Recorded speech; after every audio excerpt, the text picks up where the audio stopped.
I think we want to look to the future rather than the past. Yeah.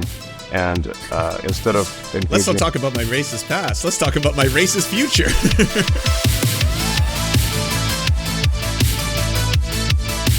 Give a quick background recap to anyone who doesn't know the fascinating story behind this. If you are a news personality, and you are no longer on TV, you can find a second life, if you will, on the interwebs. Tucker Carlson has shown that even though he was disgracefully let go from Fox News due to a very expensive lawsuit, centered around them lying about the election being stolen, Venezuela, Dominion voting systems, all that kind of stuff. So he decided, I'm going to have a show on the internet, and lo and behold, along comes Elon Musk, who's like, I will give you a show on X. You will get more viewers. Wait till you see it. It's going to be incredible. More people will be seen and listen to your important messaging. Tucker Carlson, what do you want to talk about now that you don't have the incredibly difficult oversight of Fox News and Rupert Murdoch? Now that that's not a thing you have to worry about, what are you going to talk about? Well, I could bring on the guy who sucked Obama's dick. That'll be Kevin Spacey. How about cat turd? Yeah, important reporting. We got to learn more about this cat turd fella and what he's all about. So that's basically been Tucker Carlson's show since then. And so Don Lemon became the next person who's like, I'm going to have a show on X. And as a result of that, he secured something you don't get a lot: an exclusive one-on-one interview with Elon Musk. Now, this interview, I guess, was supposed to be like every interview that Elon Musk does, just riddled with softballs, just kind of questions like, Elon Musk, how are you so great? Elon Musk, how are you so smart? Elon Musk, why is your brain so big, so large, but you still have the muscles in your neck to be able to support your monstrously huge cranium? Yeah, that kind of stuff. But instead, he may have asked him some questions that pissed off Elon Musk, because as far as we know, he lost his X show. Elon Musk was like, you are no longer on X. I don't know what the story is behind that. I don't know if he signed a contract. I don't know if that contract was breached, if one of the conditions in the contract was you can't make fun of Elon Musk. It's like, yes, you simply can't say anything bad about Elon Musk. It's in the contract. You'll see it there. Maybe. I don't know. I can't speak to that.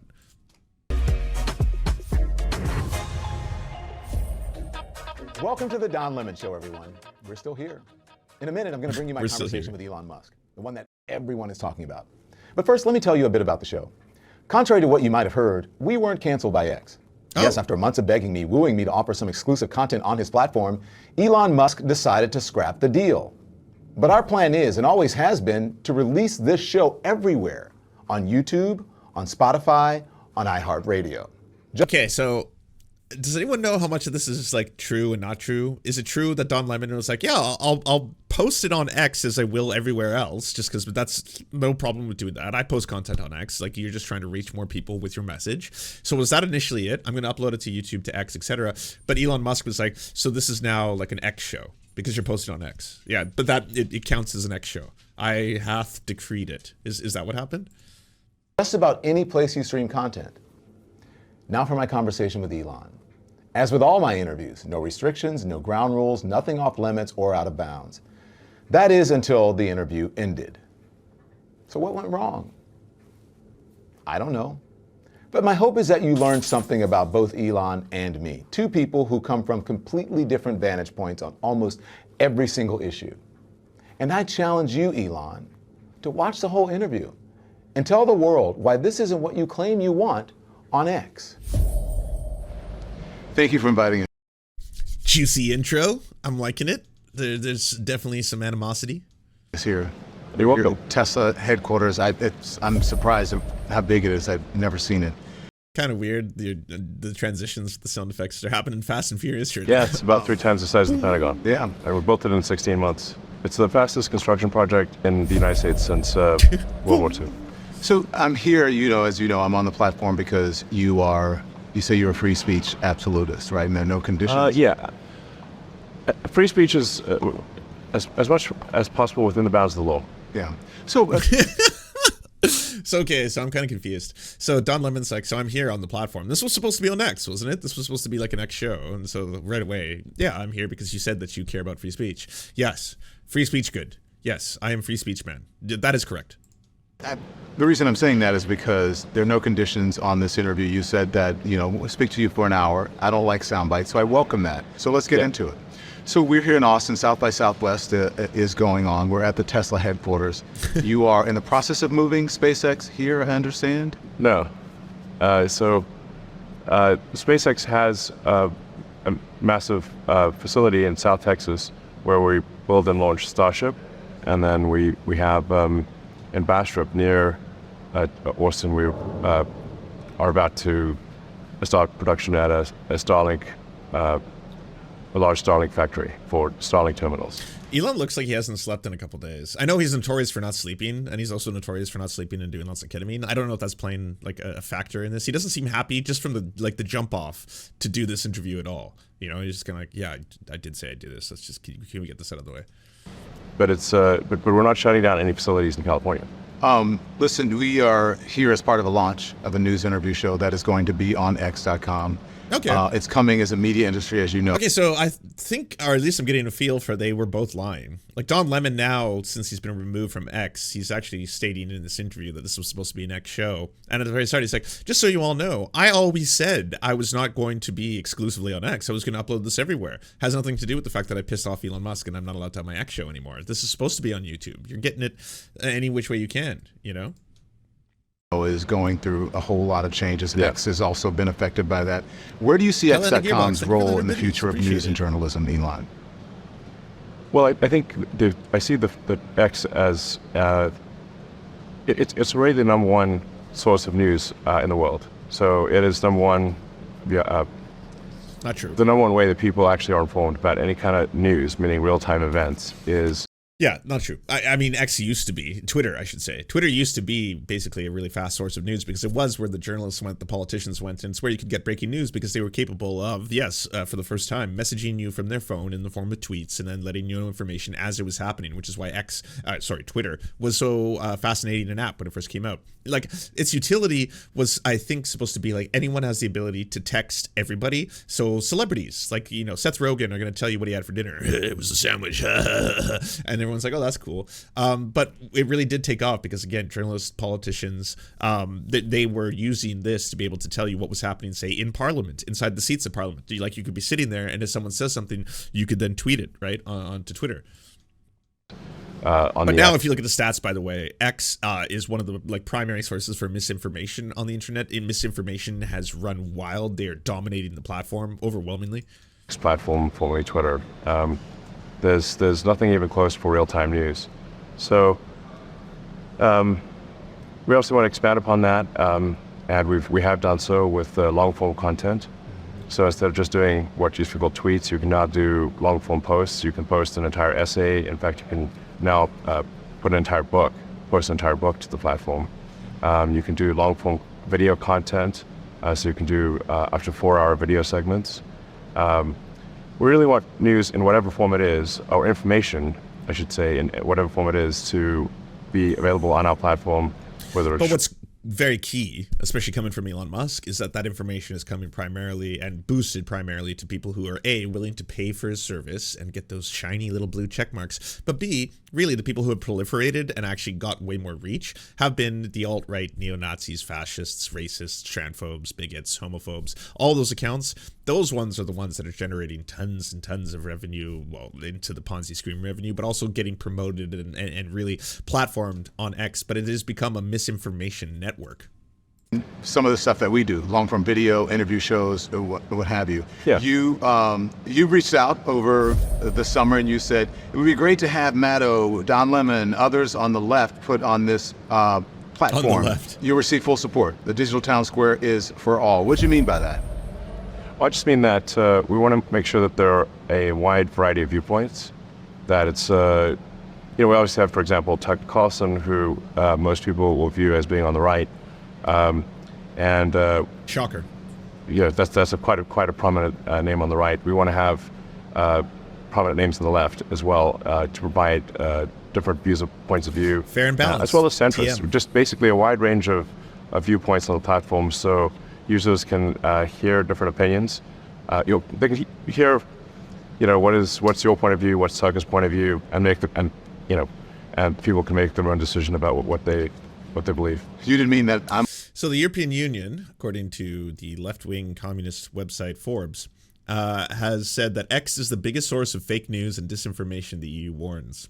X, the social media platform formerly known as Twitter, is the biggest source of fake news and disinformation, officials in the European Union warned on Tuesday. This was back in 2023 in September. They urged Elon Musk to make greater efforts to combat its spread. Though X may have been seen as the worst offender, it was hardly singled out. The EU also called upon Google, TikTok, Microsoft, and Meta to do more to tackle disinformation, much of it coming from Russia, ahead of an upcoming election on the continent.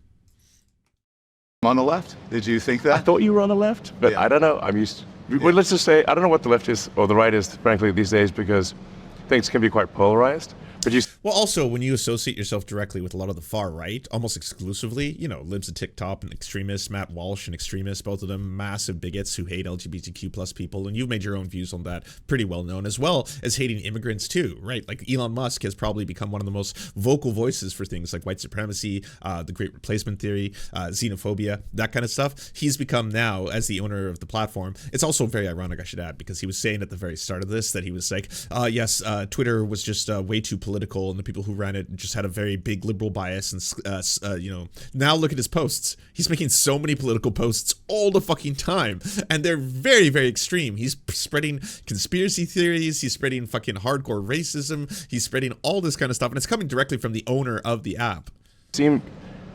My impression was that you're more likely to be described as on the left than the right. My sense is you're sort of center left. I don't know. You tell me. Well, When you go so far extreme right, yeah, you're going to have a very skewed perspective. The Overton window is going to look all weird and warped. So for Elon Musk, he's probably sitting back there and he's like, yeah, I guess you're like what would be defined as a communist. Yeah, hardcore communist. I just mean by the standards of where I see the political spectrum. did you ever watch me on CNN, or did you watch? I saw Yeah. yeah, not. I saw segments. Yeah. But CNN is generally considered left. Yeah. Why do you say that? Yeah. No. Not at all. Why do you say that? Why do I say CNN is generally considered left?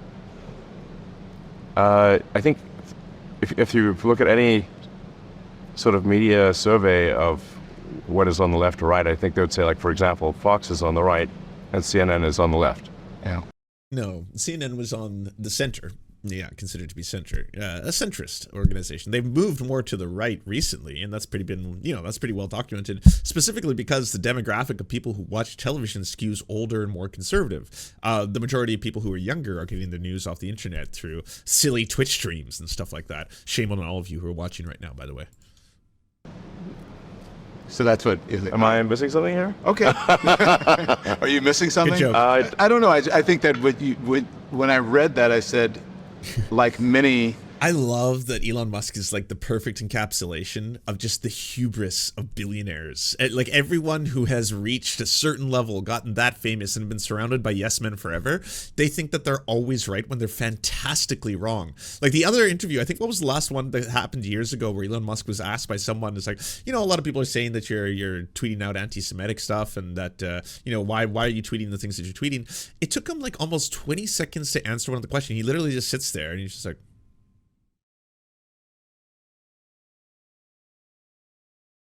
then he starts quoting The Princess Bride, or trying to. He's like, there's this famous moment in The Princess Bride. I don't know if you've seen the film. It's quite extraordinary. And it was like, this guy's a fool. I hope everyone realizes this. His ideas for Twitter were so fantastically bad. Every single person who either was an expert in the field or people just listening to experts in the field were like, don't do that. You'll ruin the thing that you just paid twice its value for. Twitter estimated $20 billion value or so. You double paid for that. So you're paying $44 billion for something that, yeah, they couldn't refuse the offer. At a certain point, you get that whole shotgun clause with, like, you know, shareholders. Yeah, we have to accept this offer. It's twice the value. We're never going to get this again. So yes, we will sell. So they sell the company, and then he's like, okay, I'm going to fire everybody. I'm going to make the few remaining people who can't leave for, you know, let's just say visa purposes, do as much hard work as they can.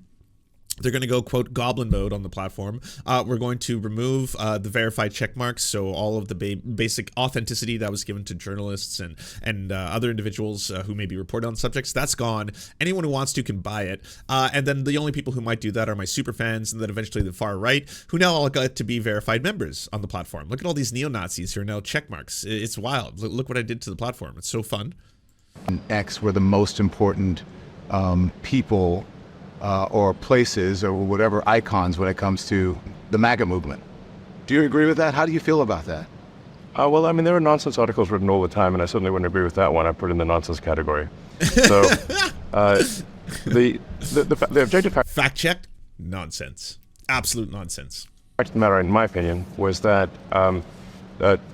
old Twitter was fundamentally a tool of the far left. And that was really, I think, a lot of it was due to being located inside. Which, again, all of the things he's saying are categorically not true. It was not being run by the far left. It was not a far leftist organization. First off, leftists and smaller leftist creators, if you looked at the actual data and statistics, they were being censored more than right-wing creators overall. Just we're talking about it in totality. But yes, you can say that big tech maybe has a liberal slant or liberal people behind it. Liberals are not the far left, first off, right? Centrists are not the far left. I mean, it's in the name. You can hear it by itself. But it was very true, everyone who was saying that he's going to get in there. He's going to have all these radical policies and changes based on basically like 4chan online right-wing alt-right culture that think that things like blue check marks, they're elitists, they're elite liberals. And it's like, no, a lot of right-wing conservatives who are also journalists have blue check marks. It's not something that is unique to the left. Liberals have blue check marks. Conservatives have blue check marks. The entire system is supposed to verify larger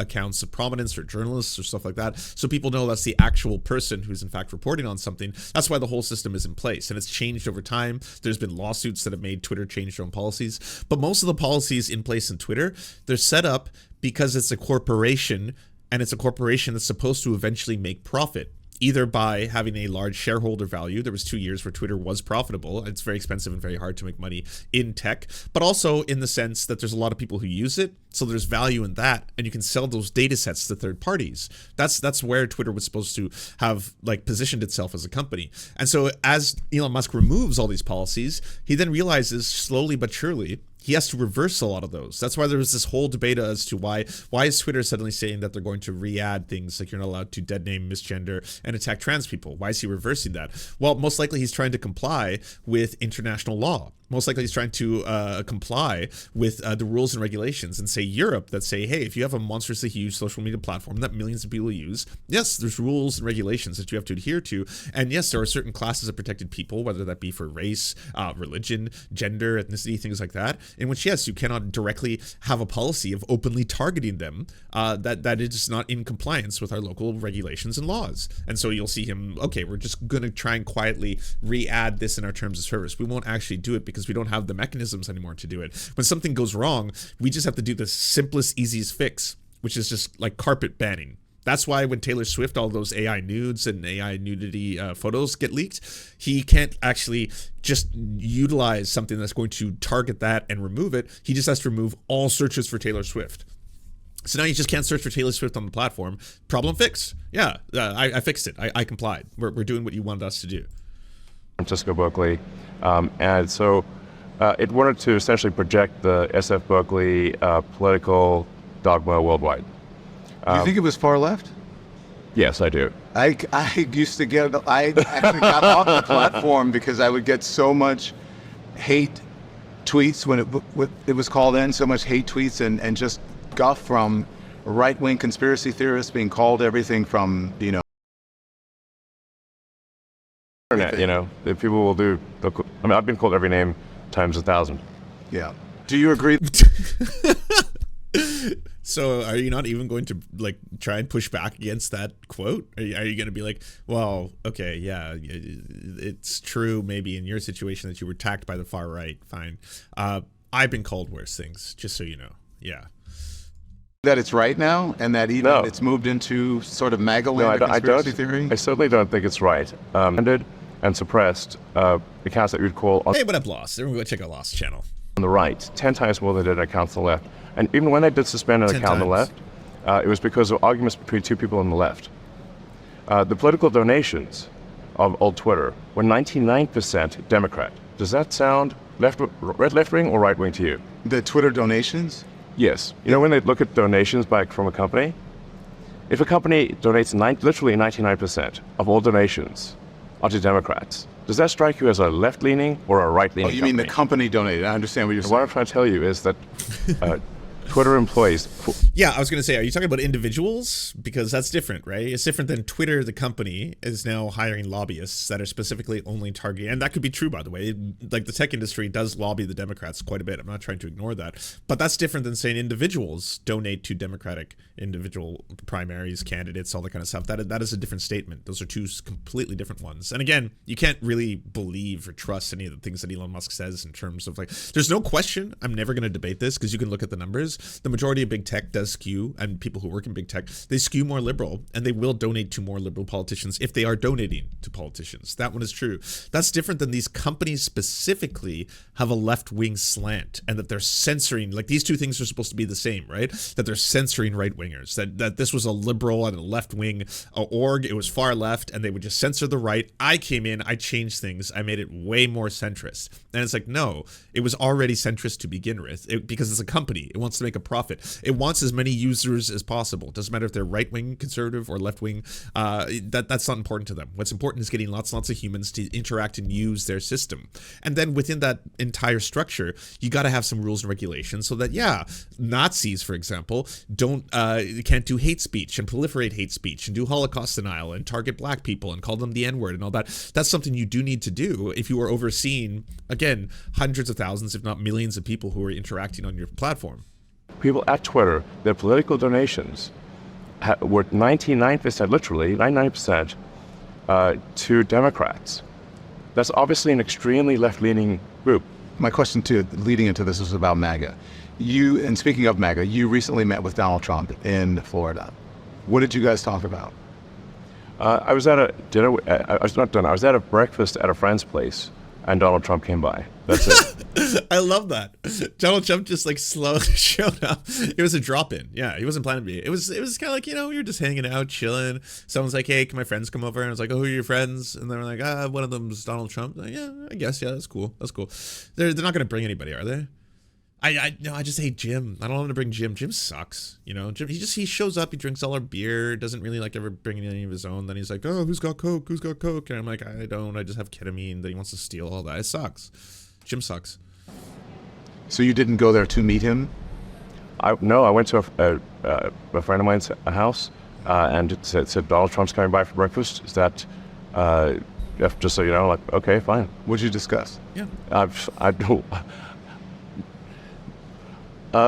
Let's just say he did most of the talking. What? The normal things he says. There was nothing particularly groundbreaking or new, but he, you know, President Trump likes to talk, and so he talked. I don't recall him saying anything that he hasn't said publicly, and that was it. It was just a breakfast. Did he ask you for money? He didn't. Did he ask you for a donation? No. He didn't? No. You said you're not going to donate to any candidate. That's correct. Why not? I think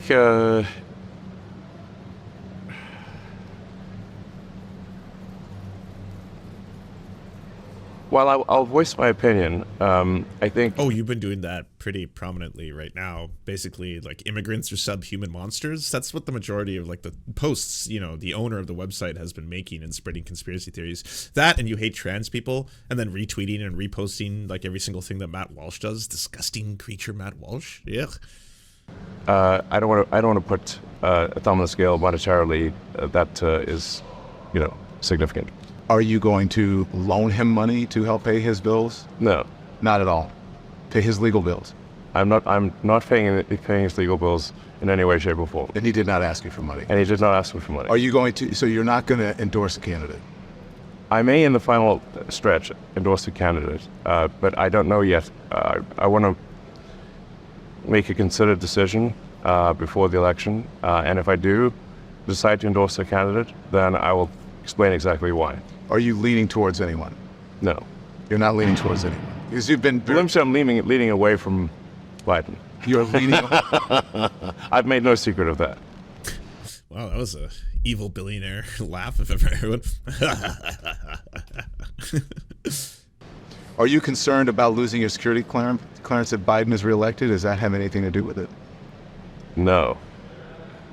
You are leaning away. You know what the sad thing is? That's got to be the truest statement he said yet. That one I totally believe. Yeah, no, it doesn't matter if it's Democrats or Republicans. Yeah, he's still within the good graces of the U.S. government. From Biden, but you're not going to endorse anyone. It seems like an endorsement of President Trump because there are only two people who are running now. Nikki Haley is out. I mean, a lot could Biden's happen opponent is between now and the election. So we'll see who, in the final analysis, are the choices for president. And at that point, I may or may not endorse one of the candidates. If I do, I will provide a very detailed explanation of why I am endorsing one or the other. At that point, might you contribute or donate? Oh, he's so mysterious. I don't think it's know. unlikely. So you have been posting up a storm, as you always do in the past couple weeks, about the redesign of the Tesla Roadster coming at the end of this year.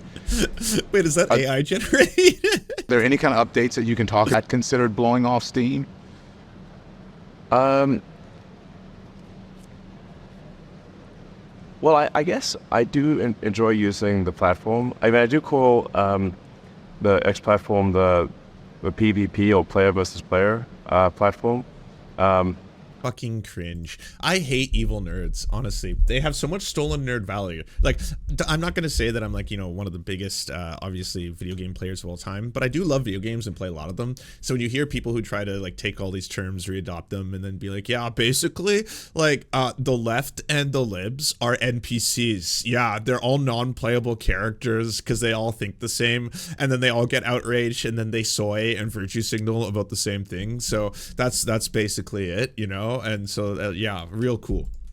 So in video games, there's player versus like environment, where you're not playing against other people, and then there's PvP, which is like hardcore. You're actually playing against other people. Hardcore. And, But that's blowing off steam for you. yeah, Yes. it is to some degree, not always. I mean, obviously, I use it for to post jokes, to post, you know. Sometimes trivia, sometimes things that are of great importance. So you do a lot of it at night, like late at night. So when you're doing this, are you sober when you do it? Oh, wow. He did not expect Don Lemon just to ask that right out of the gates. Interesting. Almost Are always, you yes. under the influence of anything? No, I don't drink. I don't really. Okay, so let's check it out. Let's see what some of these posts have been. Oh, he's posting right now.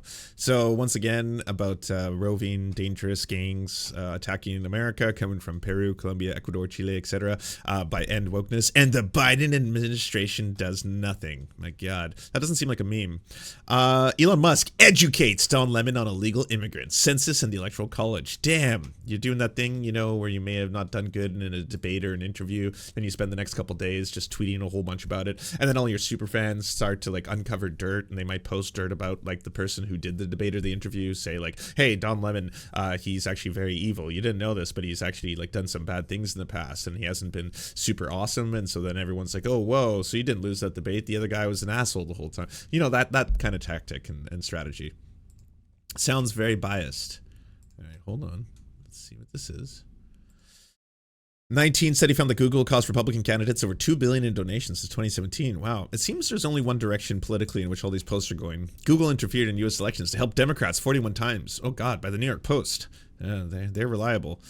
Grok 1 is out. Come do the work of AI. Weights in bio. This one's epic, sir. I gotta say, you know, chef's kiss on the memes, because at the end of the day, memeing and retweeting and making memes about how you turn the website into complete and utter horseshit. Like fucking, this is a problem. One that you said you were gonna get at too. He's like, I'm gonna come in and I'm gonna destroy the bots. And now bots run the platform. You know, there's more of them posting than anyone else.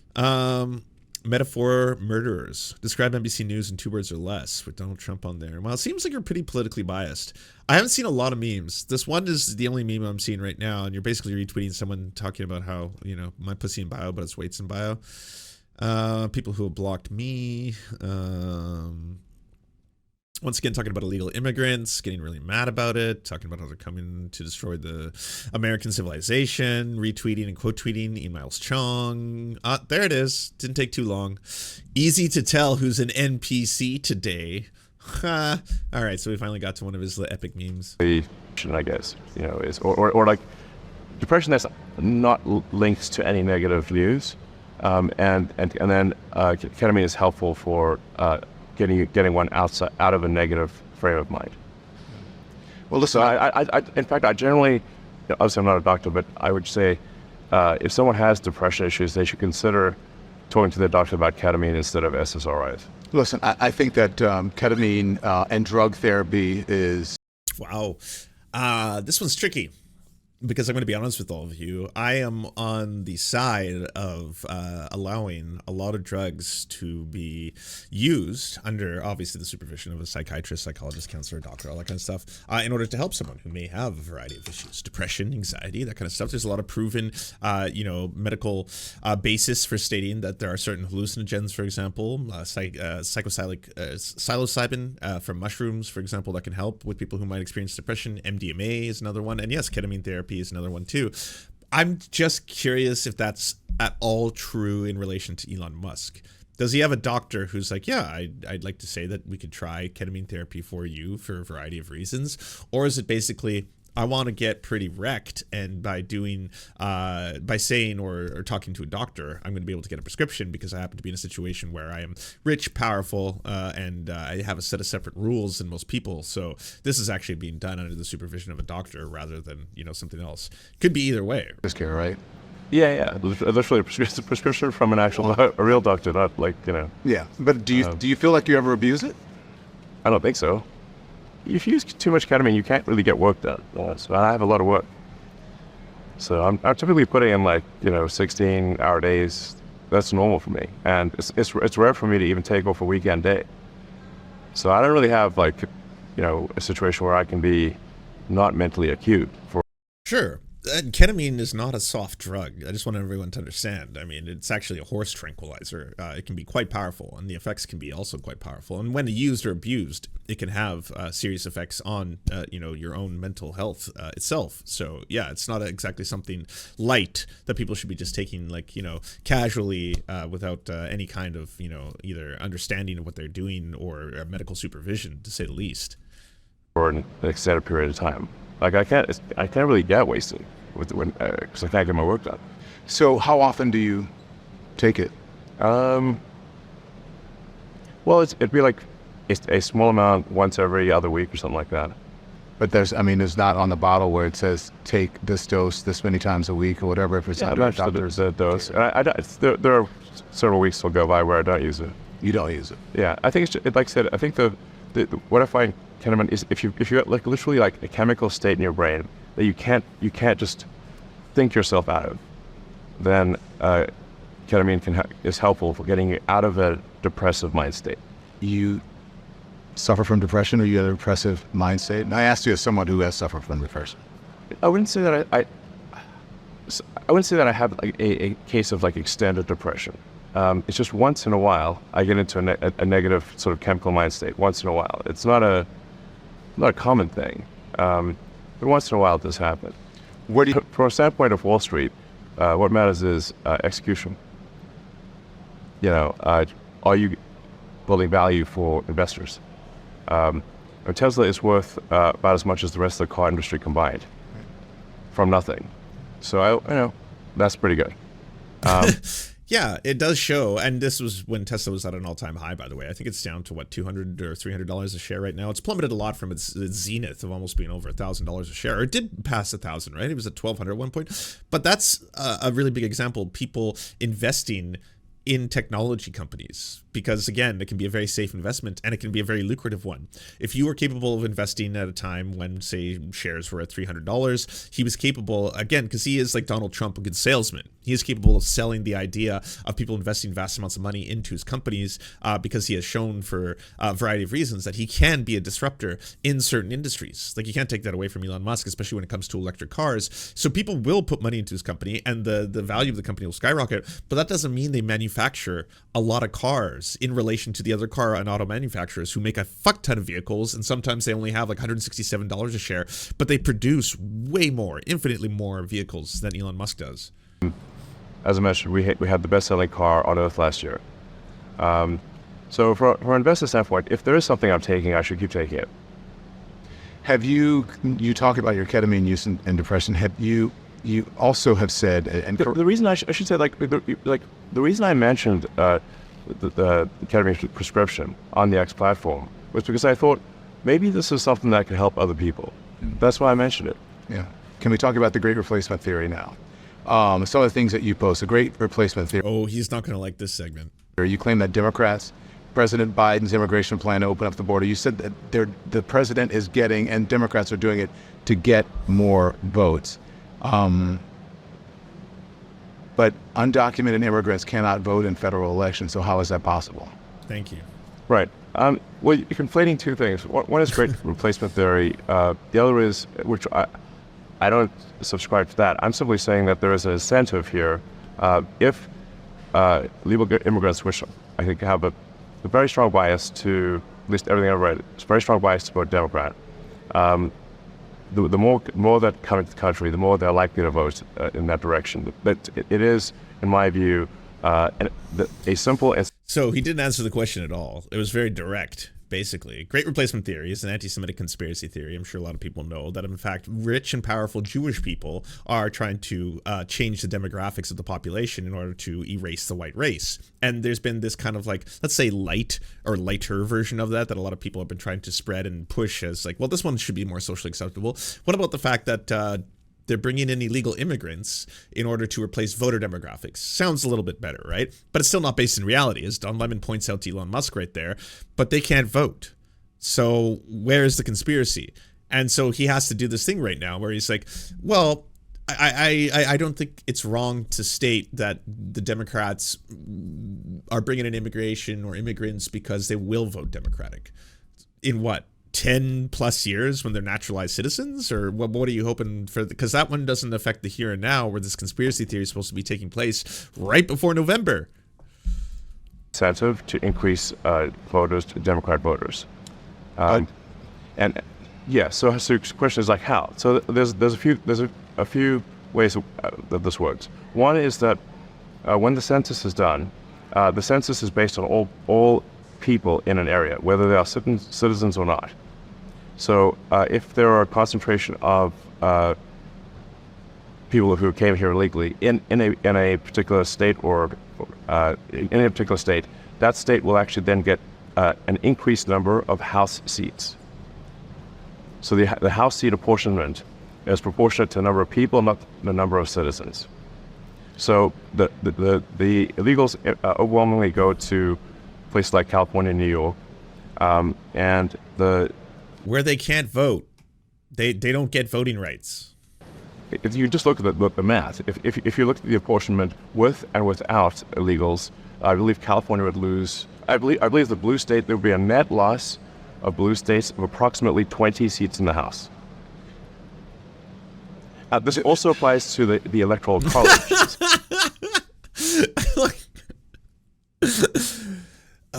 I don't like, it's got to be weird for Don Lemon right now because you got to be as respectful as possible, because clearly this guy has absolutely zero tolerance for any line of questioning that he doesn't want. He's not used to that. So what he's saying is just blatantly xenophobic and a lie. And so you're just sitting there and you're like, oh, but that's just not true.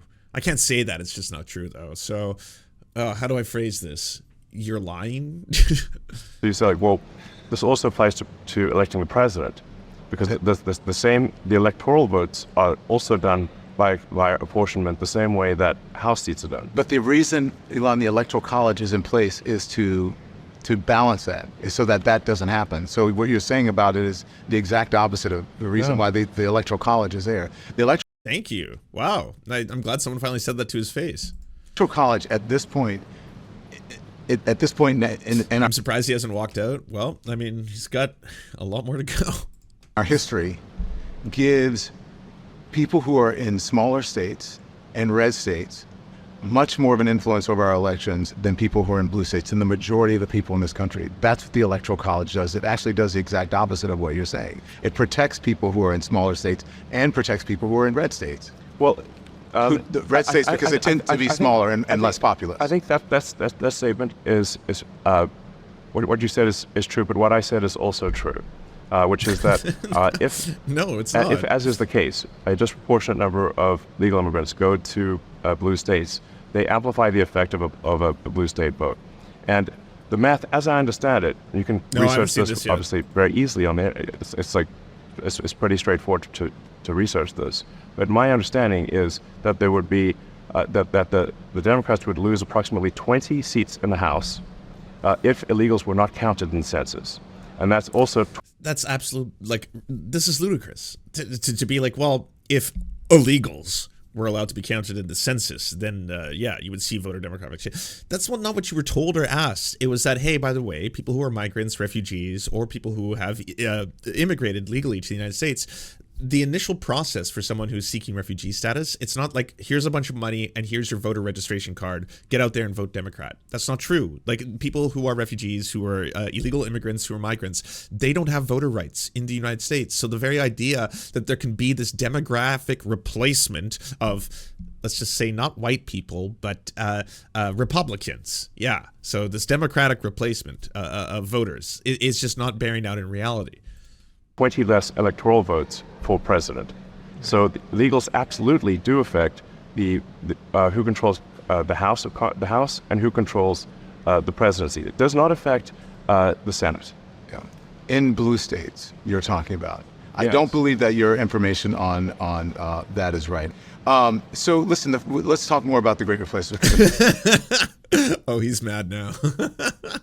First time that you posted on X about this Jewish conspiracy, you ended up I apologizing. didn't call it a conspiracy. I just said that there's a simple matter of incentives. You don't need a conspiracy when you have basic incentives. In my view, there's a basic incentive that's fundamental that for the Democrat Party to foster and usher in a large number of illegals. Yeah. And you don't need a conspiracy in that case because you have a very basic incentive. You could say I'm wrong about that incentive, but that's Right, but you're also wrong about the reward, which is a lot more crucial, right? I mean, the incentive is just the implication. That one is where you can basically, you can play fast and loose with however you want this. But in terms of what are they getting as a reward, as in, are they getting the ability? We're talking about people who are refugees, people who are migrants, people who come to the United States and are seeking refugee status, or they come to the United States via, any different method. Are they given the right to vote immediately? And if the answer to that is no, which it is, then what are we doing here is kind of more to the point. Is a neo-Nazi trope. It's in the neo-Nazi manifesto. It's in the Turner Diaries. It's referenced by the Buffalo mass shooter in his manifesto, where 10 people, black people, were murdered in Buffalo. There's the actual title of the Christchurch shooters manifesto. 51 people in the Muslim mosque were murdered. 23 people murdered in El Paso by a shooter who used the same language that you use in that manifesto when you say Hispanic invasion. Is that not? I didn't say an Hispanic invasion. And you quoted a tweet that called it a Hispanic invasion. If I quote something, it doesn't mean I agree with everything in it. It's just something that I think this is something worth. I gotta be honest here. When it comes to neo-Nazi conspiracy theories that are rooted in anti-Semitism, I'd probably look a little bit more into it before hitting the quote tweet and being like, well, I don't necessarily agree with this neo-Nazi conspiracy theory. I am gonna put it out there, but that's not necessarily my opinion or beliefs. People should consider. Why would you quote something that you didn't believe? Because anything I quote is going to have a whole range of statements. Doesn't mean I agree with everything in it. Do you think if you moderated yourself more, if there was better content moderation on the platform, that you wouldn't have to answer these questions from reporters about the great replacement theory as it relates to I don't have to Democrats, answer these the questions. great replacement theory as it relates to Jewish people? Do you think that? I don't have to answer questions from reporters. Don, the only reason I'm doing this interview is because you're on the X platform and you asked for it.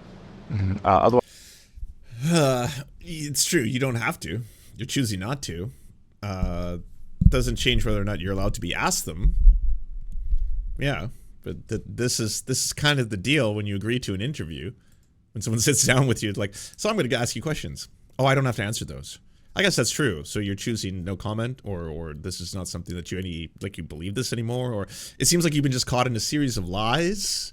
That's what seems to have been happening here, and now you're trying to backpedal them. You've kind of I didn't think Don Lemon was directly going to point it out that yes, you are peddling a neo-Nazi anti-Semitic conspiracy theories by spreading this stuff and by these quote tweets, and that your constant use of dehumanizing language, especially calling migrants illegals and saying that they're part of this conspiracy. Yeah, that this all has its roots in basically neo-Nazism. What do you have to say about that? Oh, I don't have to answer that.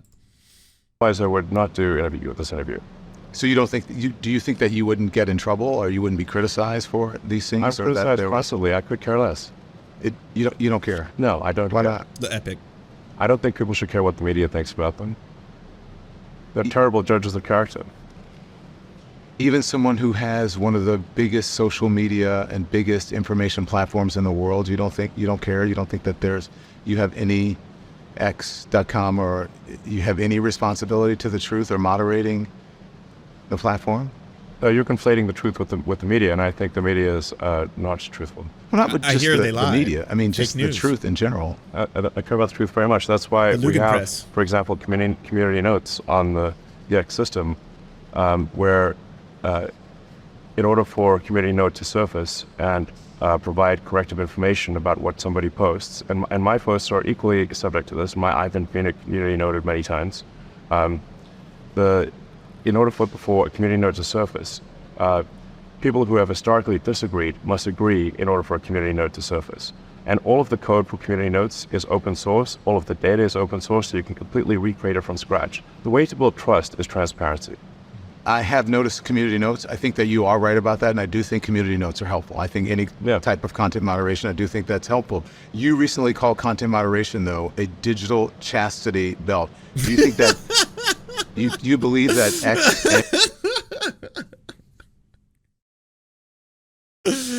Oh, I don't think this is going to go well from here on out. and you have some responsibility to moderate hate speech on the platform? I think we have a responsibility to adhere to the law, and we have a responsibility to be transparent about when things are shown, why they're shown. That's why we open source our algorithm. I think once you start going beyond the law, now you're putting your thumb on the scale, and we don't want to put our thumb on the scale. It doesn't concern you that hate speech has gone. Research shows that it's gone up on the platform since you took over. That's not concerning to you? I believe that is false. In fact, the research that it's I've fake seen news. says it went down. The study from the Institute of Strategic Dialogue found that anti-Semitic tweets doubled from June 22 to February 2023. One study reported that as many as 86% of the posts reported for hateful content remained up after being reported. Hate speech on the platform is up. So what they will typically do is they will count the number of posts, but not count the number of views. Oh. So what matters is, was that post given high visibility, or what did like one person see it? And if you look at the number of views of how many times was hate content viewed on our platform, it is down substantially. Yeah. Well, that's not was what the study shows. And you said you like transparency. And it's not bearing out in any of the data or other studies that show that. I've yet to see a news organization do a report or study on this and then suddenly come back with the reveal that it turns out Elon Musk was right. Hate speech has gone down on the platform. I'm going to show you this, and Don, you can get a study that will tell you whatever you want. But these are just a handful of extremely. You look at those anti-Semitic and racist tropes and tweets. By verified and as of members. this morning, they're still on X. They're verified. And from members, your too. own content policy, these posts should have been deleted. So why haven't they been deleted? Why are they verified. still there? Did you? Great compilation of racist verified blue checkmark members posting a whole bunch of racist shit that yes, you should be moderating. Absolutely. I hope he brings up that he has tried to state that cisgender is a slur on the platform, right? And he isn't even like terms like colonization and stuff like that. Like he's gone after that as well. We delete things if they are illegal. But these have been up there for a while. Are they illegal? They're not illegal, but you're pretty much answering the question there, right? He's like, are you supposed to moderate hate speech and stuff like that? We're supposed to fall within the law. And it's like, okay. So you then admit that hate speech is going up. No, hate speech has gone down. Oh, okay. So by all studies and metrics, it shows that it's gone up dramatically. Those are fake news. Okay. Well, here's some examples of blue verified members posting incredibly incendiary hate speech. Here's some examples, but they haven't been taken down. It's not illegal. They're hateful, and they can lead to violence. As I just read to you, the shooters, you know, in all of these mass shootings, attributed social media to radicalizing. So Don, you love censorship, is what you're saying. No, I don't love censorship. What a fucking baby. Oh my God. This is not what I would expect to argue or debate with a fucking like 8-year-old. Whereas it's like, but you see why this is bad, right? Because this is super racist, incendiary, it dehumanizes other people, and this is actually going to allow some people to be inspired to commit acts of violence. That's why this is wrong, right? So you hate free speech. No, but see, this isn't free speech. You understand that, right? Because you own this. Because you own this, you own the platform, you are a dictator, you get to decide which speech is or isn't free. So you love censorship. It's not what I'm saying. I'm saying that you have a, like, they could just Then go why on would- and on why like you this. ask I believe in moderation, but I don't believe in Censorship is moderation is a propaganda word for censorship. Oh, But don't you think free speech is one thing, right? Or not? yeah, you're the publisher. You know, Look, if This is a something's publishing illegal, house. we're going to take it down. If it's not illegal, then we're putting our thumb on the scale and we're being censors. you're So he's admitting right there that they're not going to take down a variety of different kinds of hate speech. Doesn't matter what they are, as long as it's being done again by these far right accounts towards Jewish people, towards black people, towards indigenous people. That's totally fine as long as it's not illegal. All right. If they do something illegal, we'll look into it. Right. But what if, and I posit this because this is going to probably not be in the amount of things that Don Lemon can ask him about because it probably wasn't as newsworthy whenever this was filmed. What if there's a neo-Nazi? Well, let's say the most famous neo-Nazi cartoonist, and they have a cartoon, which they do a whole bunch of neo-Nazi shit, and just put that stuff out there all the time. And then a number of, publications have published that neo-Nazi has been doxxed, his real identity has been revealed, and now that is a matter of public record because it's in numerous magazines, all right? So whether it be like the Daily Daily Cost, I believe that's how you pronounce it, Boing Boing magazine, for example, or knowyourmeme.com, that number's out there. That name is out there. So people, that's now a matter of public record. That his Stone Toss's name is in fact Hans. Yeah, I know, the most fucking what's the opposite of Ubermensch? Possible sounding ass name. Fucking either way, this little Hitler Youth sounding ass motherfucker. That name is now a matter of public record. Why are you going out of your way to censor any single person who posts his full name when it's now a matter of public record that is appearing in numerous different magazines and outlets online? That's not like, you can't put the genie back in the bottle here. If someone wants to report on that, they're simply reporting on a news article. If I want to be like, hey, everybody, I want to report on this article I just read in Boing Boing magazine, and it says that Stone Toss is in fact Hans. That's his real name. Why am I being censored? Why are you taking accounts down? Why is Alejandra Caballo still locked out of X, despite the fact that she changed her name to Hans's name? putting your thumb on the scale for moderating hate speech. I mean, you don't put out child pornography. That's not... It's illegal. Some people would say that's considered censorship. I'm just saying, you... No, I literally, Don, I literally said, if something is legal, okay, we will obviously remove it. Okay. But if it is not legal, the laws in this country are put forward by the citizens. We're a democracy. If those laws are put in place by the people, we adhere to. And by the way, I know exactly why, he goes after DEI for a very long time. But when you get through DEI, the next section is trans rights and the woke mind virus, which I'm sure is going to be awesome.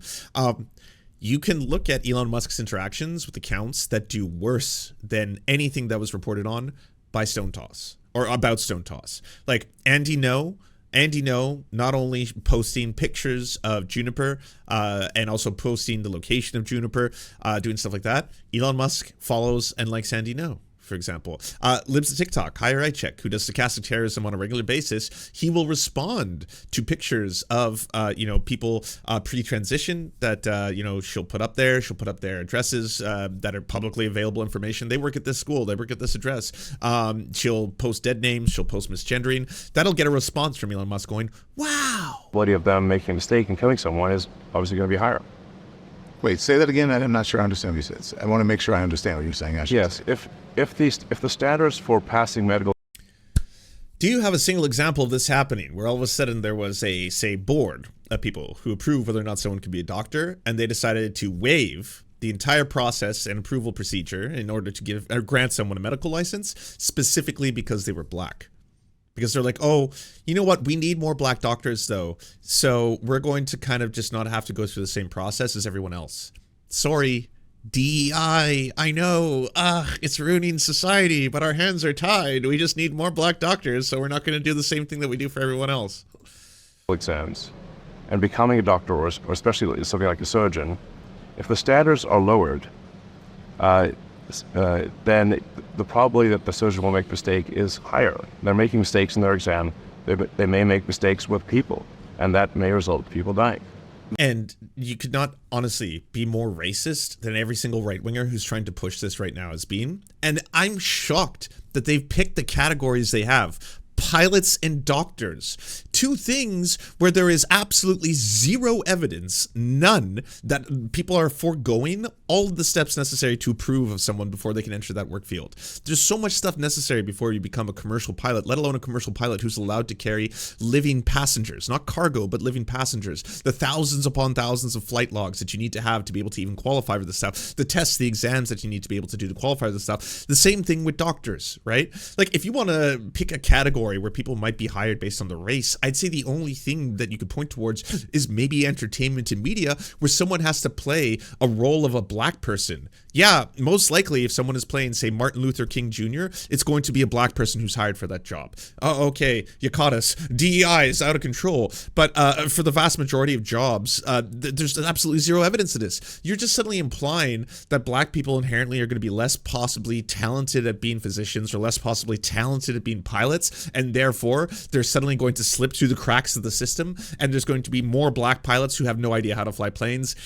DEI. We needed more black pilots. What were we supposed to do? Not just suddenly let them skip every other process that is necessary? What evidence do you have, though, that they're lowering the standards? There's no evidence of that. I believe there is.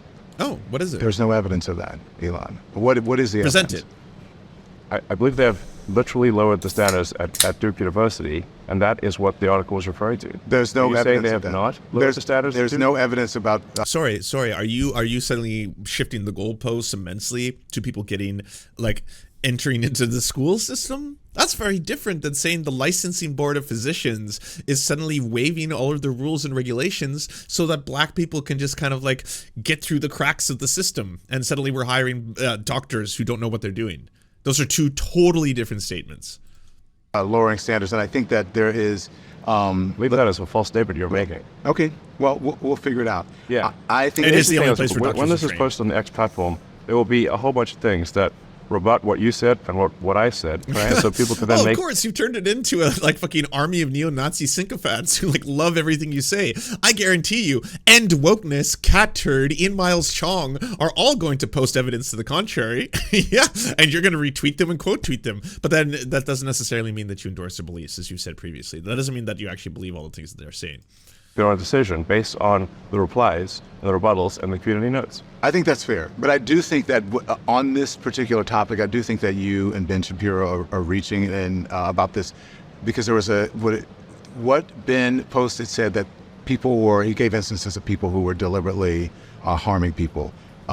Nowhere in the thread does Ben suggest at all, I should say, that anyone is being killed as a result of DEI. That's purely speculative. Oh, that means Ben Shapiro's been infected by the woke mind virus then. There's He research believes lies to society. Elon doesn't. on DEI and medicine, and there's no evidence that standards are being lowered, Okay. that DEI is affecting medicine. Actually, like Okay, only 5% of doctors Yeah. are black, and a small percent. Yeah, Thank you. I think you will find that when this is posted to the X platform, that people will... He's doubling down. I love this. A, because he's never going to do this again. Enjoy this moment, by the way. You're not getting another Elon Musk is going to allow someone to ask him any question they want for a prolonged period of time. That's done. This is over. The gates are closed. He's going into the whole fortress arc. He's going to be blocking out any potential dissent or criticism from here on out. That's 100% what's happening. But yes, like every single one of these far right assholes all of their shit crumbles upon questioning. Of course, like, none of this is based in reality. It's just racist dribble. It's nonsense to be able to, like, implicate that black people are suddenly being allowed to become pilots and doctors because of DEI, not because of qualifications. If anything, the opposite is true. There are so many hurdles and difficulties, and a lot of them are financial, in order to become a doctor. That makes it very difficult for people who are not privileged to be able to ascend to that point and become doctors. It's also really fucked up and sad that there is so much underrepresentation of black doctors, because people who are black have historically not been getting as good a medical attention due to racism from white doctors. There should be more black doctors is the problem. This very idea that it's like, yeah, unfortunately, because of DEI, now we're just seeing that there's an influx of doctors who aren't qualified to become doctors. They only got the job because they're black. That's not true. That's just racist. That is a 100% racist statement, not based in reality. I'm really happy someone finally said it to his face. We'll reply to it with evidence. Okay. Maybe I'm wrong. Let's see. Okay. So, but that's my whole thing about moderation. Maybe you're wrong, but you'll put it out there. You don't know if it's right. Do you think that you have a responsibility to make sure something is right before you, the person who owns it, Elon Musk, who's a huge figure in the world, that you should know that it's true, that there are people at X who can get research for you before you put something out there like that? That's not necessarily true, even in other examples. If I say something that is inaccurate, I'm immediately corrected on the platform. That's the advantage of a real-time system like X. So there will be immediately in the replies people correcting me. There will be a community note that will correct me, which is a That, like, the idea of community notes, it actually is kind of not the worst idea that he didn't come up with, by the way. Community notes existed before he took over Twitter. But anyways, one of the better ideas that was, like, being proposed on Twitter. The problem is now that Twitter has become, again, dominated and amplifying the voices of the far right, the community note system is completely hijacked to the point of actual comedy. You're getting, like, posts now where it's just, like, the majority of people who want to spend the time to @ community notes and, like, tell everyone else, like, come on, comrades, we're really going to take this person down. You'll get posts that say, like, Sydney Sweeney's boobs are in fact not that large, says new article by Slate, because everyone apparently has said this is the thing that we all need to talk about. The community notes will say, yes, they are. And then you're like, lol, got you with the community notes. This is scientifically accurate. to the actual post itself. Do you think as many people read Yes. You think as many people read that as it reads your tweet? Yes, in fact, and if there's a community note that happens later that where somebody didn't see, but they replied to that or interacted with that post, we will notify them that there is now a community note correcting that post. Mm-hmm. Just so you. Whereas if you consider the conventional media, that doesn't happen. Conventional media makes false statements all the time and nobody ever hears the correction. When I was in conventional media, I can only speak for myself. If I got something wrong, or if someone got something wrong on the platform that I was on, it was corrected, and we made sure that it was corrected. Now, I can't speak for anyone else. I don't think that's a universal situation. Okay. So I just the research, so when you talk, do you believe that people are dying because medical standards, DEI is causing medical standards to be lowered? Do you actually believe people are dying because of that? I believe that if we lower the standards for what it takes to become a doctor. You're saying if we lower the standards, do you believe people are dying because the standards are being lowered? I don't think that is yet an issue, but it could become an issue. Okay. But the actual evidence in history. Oh, well, I'm glad you finally admit it. Yeah. I mean, that would have been a little bit difficult to try and continuously backing up a position that is, again, just racist and indefensible. But so this is about fear-mongering then. Scaring people. Ooh, you're good at that. Yeah, scare them about the illegals. Scare them about the woke mind virus and trans people. Scare them about, the potential that doctors are going to be unqualified simply because they're black. Keep scaring them. It's if. This could happen, in my weird racist fantasy world. History shows the exact opposite. If you look at how minorities are treated by the medical system, most doctors now are white. And there are lots of mistakes in medicine. So you're saying that white doctors have bad medical care? I'm trying to understand your logic here when it comes to DEI, because there's no actual evidence of what you're saying. No, I said, so if the standards, like let's say, I think that particular thing was referring to surgeons. Let's say a surgeon is asked to, a surgeon in training is asked to do a series of operations under the supervision of a senior surgeon, and they get a bunch of those operations wrong. if that happens, and yet they are still approved to be a surgeon, Do you understand, Don, that if this weird racist conspiracy that I am like really putting out there turns out to be true? It's not, but what if it turned out to be true? Have you ever considered that? What if? probability that someone will die, I think, at some point is high. Okay, I understand that, but that's a hypothetical. That doesn't mean it's happening. I didn't say it's happening. Okay. You didn't say it was happening. I said it will. Oh, You okay. but- So with certainty then. Yes, definitively. It's only a matter of time. Yes. I said if we lower standards, people will die.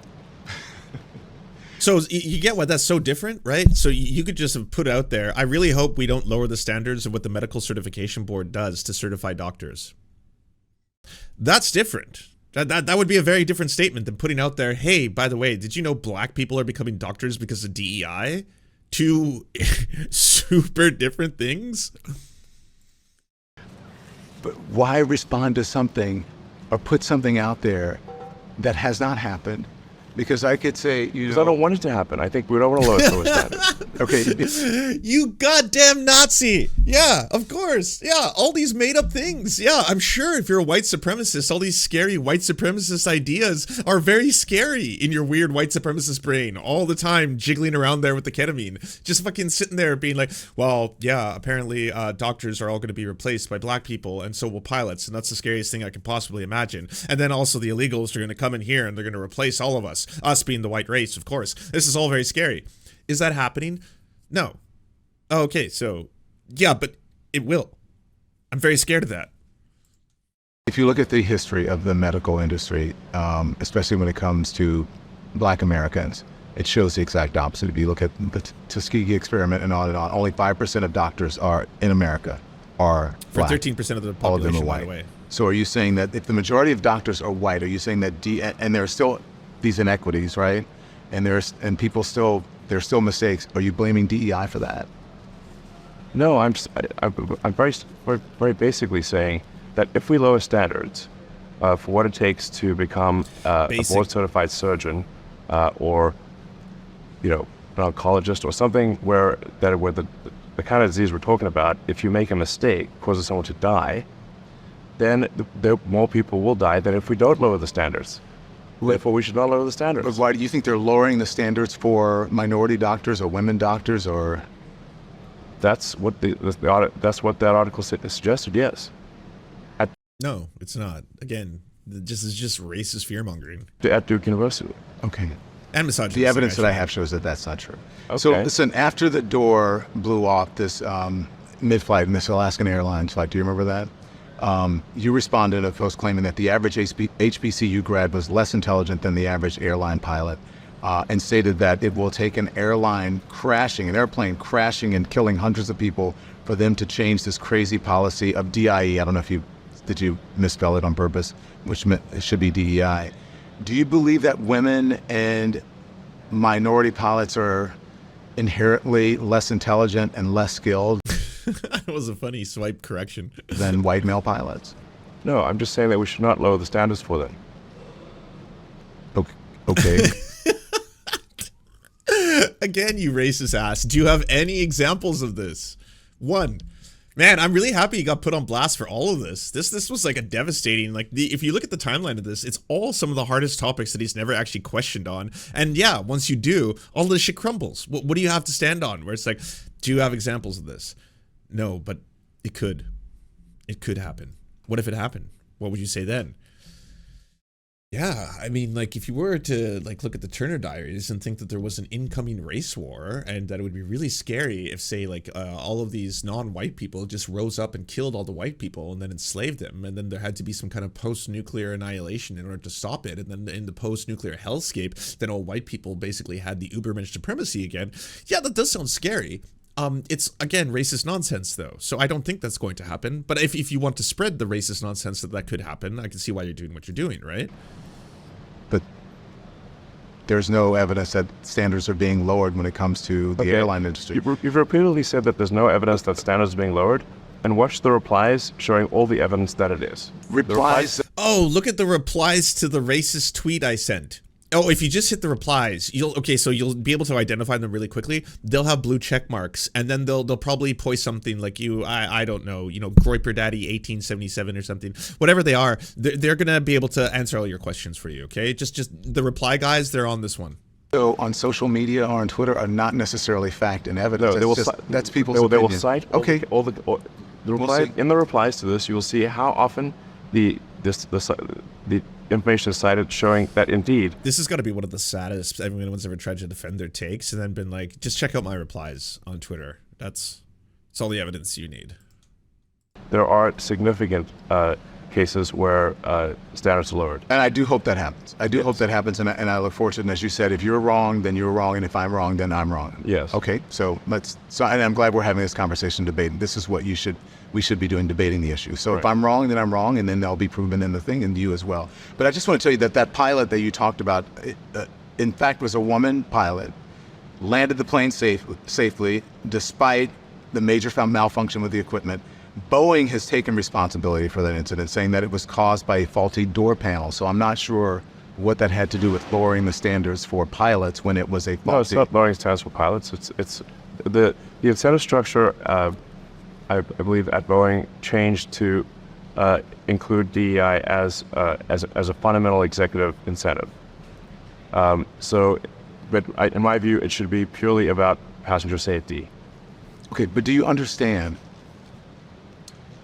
how by saying just that standards are being lowered and that you... I can't tell you how satisfying this is, because this was one of the things that I was so blown away that not only right-wingers were doing this, and this is kind of like old-timey racism, like the kind of shit you hear people say where like, oh yeah, I don't have anything against black people, I just don't want them to be my doctor, I don't trust that shit. What, fucking pilot? Yeah, sorry baby, maybe go shop or something, I don't want to worry about whether or not you can land a plane or not. And then that just got mainstreamed and adopted by all the right-wingers, politicians included. Like they were all just saying that. They're just like, well, yeah, I'm not a racist, but like DEI, if there's hiring policies that are allowing women and minorities suddenly to become pilots just because they're women and minorities, that's a problem, right? And then you're like, but that's not happening. This, again, is just a racist conspiracy. You're implying that they're being lowered because people are less skilled and less intelligent, and you're talking about people of color and or women. Really well put. Look, I'm saying we should not lower standards. But do you don't... That's it. Yeah, because your take is indefensible. It's racist as fuck. It's misogynistic as fuck. I think everyone can agree that you shouldn't lower standards. Great. But you're implying that they're lowering standards because of people of color or women. And this is goalpost shifting, by the way. Same thing like Boogie was doing, Boogie 2288 or whatever. Boogie 2288 makes this post, and it's just like, obviously, he knew what he was doing. And it's like, hey, video games should be fun. I don't think they should be lectures about how white men are bad. And so everyone's like, can you name one video game? Name me just one video game that lectures you about how white men are bad. Please, I'm waiting. And so all the right-wingers tried their best. Clearly, they're all fake gamers, fucking the Stolen Valor gamers. They all come out falling over each other and like, BioShock Infinite, Wolfenstein. And then it's like, no, the lesson of those games is not that white men are bad. It's that white supremacists or plantation owners are bad. And white people can fight that. White people can fight white supremacy. White people can fight slavery. There can be abolitionists. Like, if you played a game as John Brown, would you be like, why am I the villain the whole time? Like, what the fuck is wrong with all of you? This is not a lecture on why white men are bad. And they tried real hard, and they dug deep into the inner recesses of even indie games, and they found This Is Our Land, which happens to be a game where you play as an indigenous person fighting colonizers. The lesson even of that game is not white men bad, it's colonization bad. That's the theme, I suppose, if you want to think of there as a theme. And that game was really, really fucking attacked at the time for being racially insensitive by not hiring any indigenous people in its creative process, either to consult them on like what kind of indigenous tribes you're going to be talking about, what their culture's about, their language, all that stuff. They're not a monolith. You shouldn't be doing this for every single indigenous group. You also didn't hire any indigenous people, so you just reverted to racist tropes. That's all the game is. This is not an example of white men bad, the lecture, the video game, Because someone is not a white male, you're saying that they're less skilled and less intelligent. That's what you're saying. No, I'm not saying that. I'm simply saying that they are. Then why would they be lowering the standards? I don't know. Why are they lowering their standards? But they're not. And see, just like Boogie in that case, he's now saying, I was just trying to say video games should be fun. And everyone's saying that I'm fucking being like a weirdo or an alt-writer or something. I'm not saying that. I just said video games should be fun. And it's like, but you didn't. You didn't say, you're lying. You're changing what you think everyone's mad about. No one disagrees with you there. Like if he's like, I don't think we should lower standards. There shouldn't be a lowering of standards for people based on their race. I'd say everyone agrees with that. Yeah, people should be judged on the content of their character when they're trying to become doctors and stuff like that. The problem is they're not, as often is the case. And sometimes there are a lot more hurdles and racial prejudice that make it difficult for people who are black to become doctors, for example. Not to mention all of the financial burdens that come along with trying to, go through university, get your doctorate, eventually be saddled with debt, all that kind of stuff. And then you have to pay off your student loan. All of this makes it very difficult for people who might not be in a privileged economic position to become doctors in the first place. So 5% of pilots are female, 4% are black. So you're talking about this widespread takeover of minorities and women when that's not actually true. I'm not saying there's a widespread takeover. Well, you're saying that the standards are being lowered because of certain people. And you don't believe in DEI, right? Do you not believe in diversity, equity, and inclusion? I think we should be treat people according to their skills. Man, this is higher Raichik tier. Like, honestly, where being put on a camera for over an hour to try and defend your indefensible racist, sexist, or transphobic positions, you simply can't. And then when all of it is pointed out and laid out in front of you, you have to change your actual arguments. You have to be like, oh, I'm not saying that. I was saying that we just shouldn't lower standards, right? You'd agree with that? And their integrity, and that's it. Do you know that studies show? Yeah, well, we can look them up. So your reaction to studies show, and I understand, right? Studies. Because I always like to point to an exact study, right? Sure. Something that is factual. It's the same thing when you talk about, well, let's see what the replies are on Twitter or on X. Yeah, so I feel the same. I feel the same way about that. But this is what studies have shown, and people will reply and they'll say that companies with more diversity and their leadership teams have reported higher innovation rates than those with lower diversity or low diversity, and they're better companies and they make more money. This whole idea about DEI, if you go woke or whatever, you go broke, that's not necessarily true. People with diverse leadership teams and diverse workers make more money and more innovative. Like I said, my view is that the only basis for promoting somebody should be their skills, talents, and their integrity, and that's it. I want to ask you about, there's a federal government, EEOC, they are also currently involved in a lawsuit against Tesla that alleges that there's a history of widespread racial harassment against black Tesla employees, as well as a pattern of retaliation for speaking out. What do you say to that? I don't believe that is true. I think we've got a very good, like if you walk around the Tesla Fremont plant, I think it's a very good atmosphere. In fact, I practically lived there for 3 years trying to make the production work. Were you aware, if you lived there, were you aware of such behavior? I never saw it. So it never happened. So you're saying that this is not true, it's not happening? Well, I didn't see it. I mean, there's over 20,000 people. So you say, like, I didn't see it happen if there's over 20,000 people in one building, well, is everyone going to behave publicly? No. Did I see any situations that I thought were improper? I did not. Let's talk about trans rights and the woke mind virus, because you talk about that a lot. You're right about that a lot. I don't know if he's the biggest person to judge whether or not something's racist. Clearly, seen in the course of this interview, he's pretty much admitted to being a monstrously huge racist multiple times. You have been deeply outspoken about the issue of trans rights. You posted trans rights. You posted that pronouns in bio mean the woke mind virus ate your brain. Do you know what the term woke actually means? Oh, please define it. It's come to mean a lot of things. But what originally it was meant I'm so excited for this. to mean. It's just being aware of inequities in society and being aware of facts and history. Yeah, I think it's come to be... I mean, I know he knows what the basic right wing has taken and completely, destroyed and reinvented that word to mean. Thing I don't like, thing I don't like, you know, usually minorities, women, that kind of stuff, trans people, it's just basically thing I don't like. The thing I don't like at any given time, well, that's wokeness. And they're trying to force wokeness on me, you know, by having a black Jedi. That's wokeness. Yeah, a woman as a Jedi, that's wokeness too. A woman as a Sith Lord, women can't become Sith Lords, black women especially. No. The problem there is that basically what the Empire was doing is that they were trying to hire people based on diversity and inclusion. That's how she became a Sith Lord. So it's unfortunate. Yeah. I think being aware of inequities in society is fine, of course, but trying to blame everything on trying to make everything a race issue is, I think, divisive and corrosive to society. I love basically the colorblind take where, you know, white people just, why are you so obsessed with race? Why are you always going to talk about race? Why do you make everything about race? You're just trying to divide us more, further divide us. And that's usually in a response to someone was racist to me. It's like, oh God, what? Are you trying to tell me about your lived experience? Why are you so obsessed with race? Even as it relates to trans issues, which is what I'm... Yeah, race or, you know, gender or whatever. You think that society blames everything on racism now? It blames a lot of things on it, and yeah. You think that's unfair?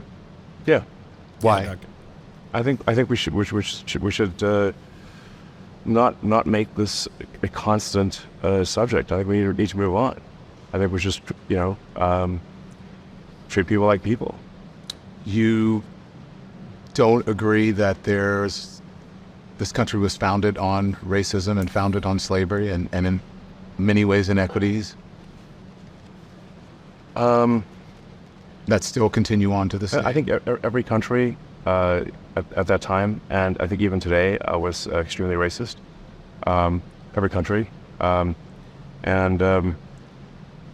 obviously, not all countries. Slavery was present in about half of this country, and was not present in the. Wait, sorry, what? Are you talking about the fact that there's a difference between, say, the cotton picking in the South? The North is where all of the cotton and the textile factories for manufacturing the cotton, Elon. In the North, there was racism for sure, but you know, I think we want to look to the future rather than the past. Yeah. And instead of let's not talk about my racist past. Let's talk about my racist future. in constant rehashing of the past. Look at history. If you study history broadly, everyone was a slave. Everyone. Wait, what are you talking about? I knew he was going to get to the Stormfront talking points once again. Yeah. Hey, by the way, white people didn't invent slavery. Did you know that? Did you know this? Yeah, I know. You'd think that white people invented slavery. It's not true. In fact, there's groups of white people who have been enslaved. Yeah, before. Not a lot of people talk about that. Yes. Well, not everyone was a slave. No, everyone was a slave. Okay, but wait, what? It's quite a big jump from 12 years a slave to all of humanity was a slave. You know. We are all descended from slaves. Yeah. Well, all of us. Yeah. It's just a question of when. Was it more recent or less recent? That's it. Right. So again, these are very common Stormfront talking points. Just to be able to downplay things like, you know, the North Atlantic slave trade or basically how horrifying it was. Just be like, well, just so you all know, by the way, there's been other forms of slavery. Have you heard of the pyramids? Yeah, Egypt. I don't know if you know about that. Yeah, so a lot of it was built by slavery. Yeah. So But what future do we want? Is this something we want to make a part of our constant dialogue forever, or do we want to say, like, let's just move on and treat everyone, you know, according to just who they are as an individual? I agree with you with that. That's the ideal. But what the evidence shows is that that's not what's actually in practice. I think we're doing better than anywhere else. That's true. I agree with that. But that doesn't mean anything. I know. That doesn't mean a lot to a whole lot of people who aren't able to take advantage of the opportunities that you were able to take advantage of, simply because the color of your skin. What advantages did my color of my skin give? I don't even know what he said there, but this is neat. We're gonna have basically white fragility 101. It's maybe the first time Elon Musk has ever been questioned about his whiteness. Yeah. Right. Well, there's an ease that you have in society that many people of color don't. You were able to come to this country voluntarily. There are many people who were not able to come to the country voluntarily. There are people who came here it was as very difficult slaves. for me to come here. And don't you believe them? You cannot have a situation where someone is a self-described victim, and they just A get to be that self-described victim. because that's how they feel. I think that does happen in some cases, but not all cases. And I think that not understanding the history of the country, I think, is a real shame. Look, We should understand the history of the country and other countries. I've had incredible opportunities as a person of color. Right. But I've also been doing very well. But I've also been discriminated against, and I know that I have. And I know that that's real. And for someone to say that that isn't happening, I should just move forward and not think about that and ignore the past is insulting. I'm not saying it. Don, you keep putting words in my mouth. I'm not saying it's I didn't say that you said it. I'm saying that we want to. We as a country should move beyond the questions of race and gender, and we should treat people like individuals and base our opinions on them. That sounds great. The problem, and this goes back to that Martin Luther King speech that always gets misquoted, is that we don't. So that's why people are trying to identify these problems. That's why people are talking about these problems. That's why people are like, yeah, hey, guess what? I have a different lived experience when I work in my workplace than other people, and I get treated differently based on my skin color. I agree with you. That shouldn't happen. Maybe it would be nice if it didn't. I get treated differently because I'm a woman. I get treated differently because I'm gay. I get treated differently because I'm trans. I get othered. I get treated differently. There's a very easy demonstrable amount of data on this to show how there are differences and how people are treated. Do you want to look at the criminal justice system? Do you want to look at, say, the homeless population? Why is it that nearly half of all unhoused youth are LGBTQ+? Why is that? Is it magic? Well, don't talk about that. You're just obsessed. You're obsessed with gay shit. Don't talk about that. If we don't talk about that, the problem could go away. It could disappear if we just ignore it. Neat trick. On the, their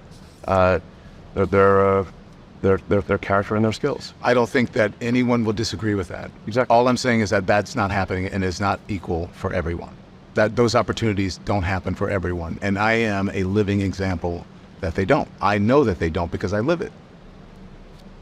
You've been incredibly successful. I have been, And in spite of it all. But I am. Is Elon trying to say you disprove racism? Don, you've succeeded as a black man. Racism doesn't exist. You're proof. You're literally living proof. You're sitting in front of me. This is proof. The show right now that I'm granting you, by the way. Know what I know. I've experienced what I've experienced. You haven't done that. And I cannot, I don't know what it's like to be from South Africa. I don't know what it's like to be a white man. I don't know what it's like to be a woman. I don't know what it's like to be a Latino person. I don't know that. So I wouldn't speak for them and just say, you need to move on. That's not for me to say. I believe that it would be great if the country could live up to that ideal. You think that everyone has the same opportunities in America, regardless of their background and ethnicity. Do you agree? No, I don't think everyone has the same opportunities. Okay. So when you talk about, let's talk about trans rights. When you decided to talk about the trans rights movement, you said that it was a woke mind virus. Why do you believe the trans rights movement is a woke mind virus? What do you mean by woke mind virus? What a weird thing to have to say out loud. Yeah, I bet when you started out in this career, you never thought you'd have to say a sentence like that. What do you mean by woke mind virus? Woke mind virus is when you stop caring about people's skills and their integrity, and you start focusing instead on gender and race. So basically all the things that in the course of this debate you've been debunked as having, like, it's not based in reality at all. Cool stuff. But you've given it a name. And other That's things nice. that are different from that. It's a name for the thing I think that you fearmonger about. the woke mind virus is fundamentally racist, fundamentally sexist, and fundamentally evil.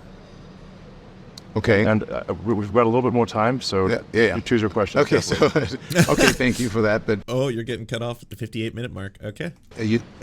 I would appreciate you answering these. I think it's important that we're doing this. I think it's important to the world to hear this, especially what's going on in our country. The reason I ask you, listen, there are a whole lot of things that people maybe have questions about when it comes to transgender people. Even people who are part of the LGBTQ plus community have questions about that. But if you are a free speech absolutist, right, And that is part of the First Amendment. Also, the freedom of expression falls under that First Amendment as well.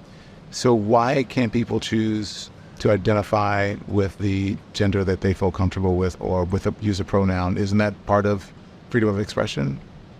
I guess no. They can ask others to do whatever they feel. They can ask others to do anything. It's a different question whether they mandate that others do that thing. Okay. Let's talk more about free speech and for advertisers, right? Because It's basically saying that I have a right to be a fucking transphobic dick. You can't take that away from me. I have a right to misgender people. Like, sure, you can ask for me to be respectful and use pronouns the way I have my whole life, but I should be able to not to. And on my platform, people should be able to not to as well. all this controversy, I believe, as you know, has made X less appealing to advertisers. About half of them have left the platform. You call advertisers that left X.com. You said they were oppressors. You've even gone as far as saying it publicly that they can go F themselves or go fuck themselves. If they're going to force censorship on the company before advertising, then obviously I find that unacceptable. You find it unacceptable. Why is that not a form of free speech? They are free to advertise where they want. They're not beholden to. They're not obligated to advertise. They're not obligated. On X.com. Right. So, how is that not free speech? That's. Whereas the other platforms will censor on behalf of advertisers, the X platform will not. Okay. That's not an answer. Oh my God, he's so bad at this. Do you think you don't think it's okay for them not to advertise with or have their content or their advertisement next to something that is anti-Semitic or That is a different question. You can absolutely choose where next to which content do you want your advertising to appear. Absolutely, of course, and we have, I think, very good ad placement controls in this regard. Yeah. So you said if they kill the company, it's them, but doesn't the buck stop with you? I mean, you're John, I have to say, Oh, here it is. choose your question carefully. There's 5 minutes left. okay, but so You said that twice now. Yeah. Is that the line from 300? Are you quoting 300? Are you trying to do the scene in 300? Are you going to stand up and then say, "This is Tesla," and then kick Don Lemon into a hole? Is that what you're planning to do? Why'd you keep saying that? Is this the question you want to ask? the same question is you said that they are killing the company, but you're the head of the company. The buck doesn't stop with you?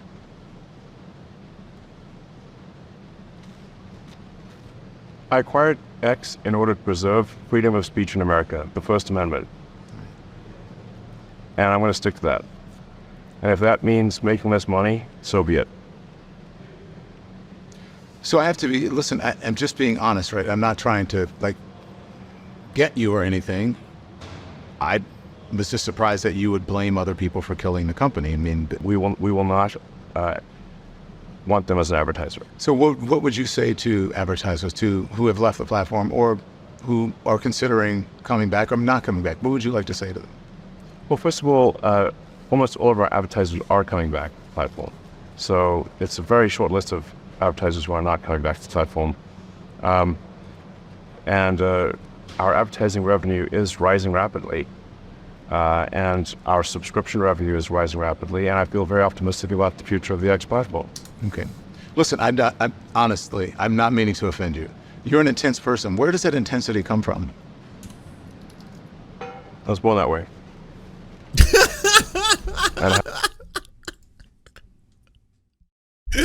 Motherfucker just did the I'm built different. Oh, that's amazing. I'm so happy that happened at the very end of the interview, too. Behold the alpha male in his primitive landscape. Had a tough childhood. You did? So, yeah. How so? Right, Walter Isaacson goes into it in the book, and we only have a couple minutes left, so All right. too long to He's been incredibly awkward for the past, I'd say, almost, over 10 minutes. So, almost about 15 minutes at the end of the interview has been a lot of you don't have a lot of time left. Choose your words carefully. Choose your words carefully. Lemon. describe. So the one or two questions I can do, and then we'll have to call it. Okay. Again, I don't mean to upset you. Why are you just... No, I have a whole room full of people waiting to meet with me. Okay. So we're just going over time. Okay. All right. I understand that. So when you talk about, you said you were born that way. Is that, Lady Gaga. did you think that the way that you see the world has to do He steals with your everything from relationship other with people, anyone, perhaps cultures, your groups, father civil rights or movements. someone in your And family? he's trying to take from the gays.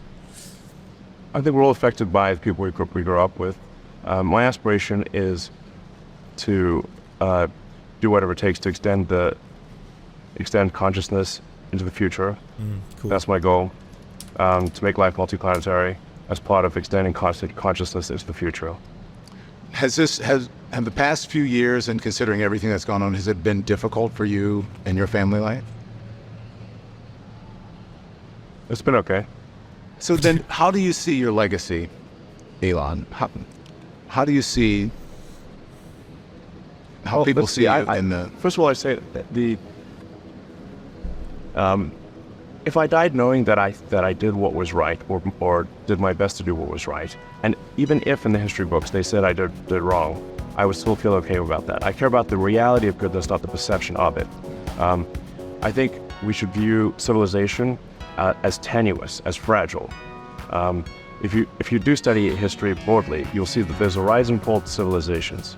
They don't always go up. So we should do everything we possibly can to preserve and extend civilization as we know it. Yeah. And improve it. To become more enlightened over time. And we therefore want to address civilizational risks. We want to make sure that we don't have, for example, demographic collapse, which is the case in a lot of countries, just very low birth rate. We want to obviously avoid World War III, anything that is a civilizational risk. That's what I care about, civilizational risks. How do we extend consciousness into the future such that we are able to better understand the nature of reality? Yeah. That's what I care about. That's my motivation. I know you have to go. If you'll just give me, I'll do a rapid fire thing here. Is there anything that you would change about anything that you've done in your life, in the past or recently? I've made many mistakes over the years. If I had a time machine, I'd go back and fix them, but I don't have a time machine. Thank you, Elon. Thank you. I appreciate it. Thank you so much. So that's it. And as Elon...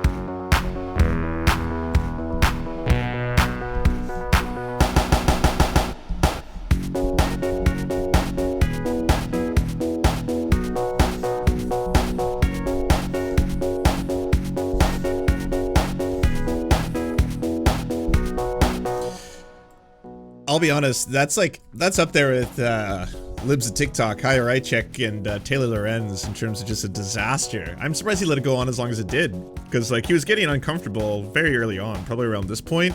But it's only about here where he starts doing you don't have a lot of time left, I gotta go. You don't have a lot of time left. You have one question. Choose your question carefully. Choose your words carefully. Lemon. Yeah.